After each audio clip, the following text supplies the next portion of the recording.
तो आज हम लोग पहुंच गए थे बाबू को लेकर हॉस्पिटल और आपको इसका ढीठपना देख के समझ में आ गया होगा कि आज लड़की को लगने वाला इंजेक्शन। और यहाँ पे आए हैं इसके अलग अलग टाइप के दोस्त जो कुछ कुछ इसी की शक्ल में है तो कुछ कुछ काफी डिफरेंट शक्ल पे। और कुछ कुछ डॉग्स इतने अच्छे और प्यारे होते हैं जो अपने ओनर्स की बात काफी अच्छे से मानते हैं, जैसे कि गब्बर जी। हाँ, इनका नाम गब्बर है।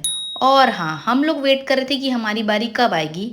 तब तक बाबू के दोस्त जो उसी की शक्ल का है उसका इलाज चल रहा था और उसे भी लगा है इंजेक्शन। और फिर समय आ गया था बाबू का, और जब इसको पता चला कि इसको लगने वाला इंजेक्शन, तो लड़की की शक्ल आप देख ही सकते हो। बाहर निकलते हमने देखा है एक और बागड़ बिल्ला जो बाबू की शक्ल का ही था। पेट्स के हॉस्पिटल आने पर एक चीज होता है कि यहाँ शोरगुल नहीं होता और बहुत क्यूट क्यूट डॉग्स आते हैं। लड़का पूरी तरीके से डरा सहमा हुआ था तो इसको बिठाया गाड़ी में और समय हो गया था हमारे घर आने। देखिए, इसके बाद मैं व्लॉग सीधा शाम का दिखाऊंगी क्योंकि बीच का पूरा स्किप हो चुका है और शाम होते ही समय हो गया था मुझे खुद को हॉस्पिटल ले जाने का। फिर मैंने पकड़ा पापा का हाथ और पापा मुझे ले चले गाड़ी तक, क्योंकि गाड़ी हमारे घर से थोड़ा सा दूर में रखा था। क्योंकि मैं बहुत टाइम से डिले कर रही थी कि अब हॉस्पिटल जाऊंगी तब हॉस्पिटल जाऊंगी, और घर वाले भी देख ही रहे थे कब तक इसका नाटक चलेगा।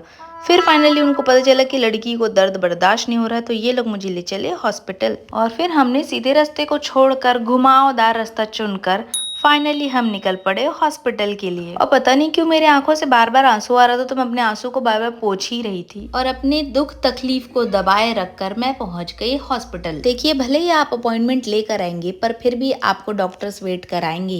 फिर बहुत ज़्यादा वेट करने के बाद हम मिले फाइनली डॉक्टर से, और डॉक्टर ने हमें क्या बोला उसके बारे में मैं आपको आगे कभी बताऊंगी। फिर पापा ने ले लिया फटाफट मेडिसिन और हम निकल पड़े घर के लिए। और रास्ते में रुककर ये लोग खरीदने लगे फल फ्रूट, जो कि आप लोगों को मेरी शक्ल देखकर ही समझ में आ चुका होगा कि मुझसे तो पानी भी नहीं पिया जा रहा है, तो मैं फल फ्रूट्स क्या ही खाऊंगी। और अपने माता पिता का पूरे 20 मिनट इंतजार करने के बाद फाइनली हम पहुंचने वाले थे घर। और आज ना मुझे बहुत छोटी बच्ची वाला फीलिंग आ रहा था, क्योंकि मेरा हाथ कोई छोड़ ही नहीं रहा था। और मुझे घर आकर पता चला असल रीजन फ्रूट्स लाने का वो है बाबू, क्योंकि इसी लड़के के लिए तो सब कुछ आता है। हम खाए ना खाए, हम बीमार रहे, किसी चीज से इसको मतलब नहीं है, इसको खाना है फटाफट फ्रूट। बाय बाय दोस्तों, बाकी के लिए मिलते हैं कल।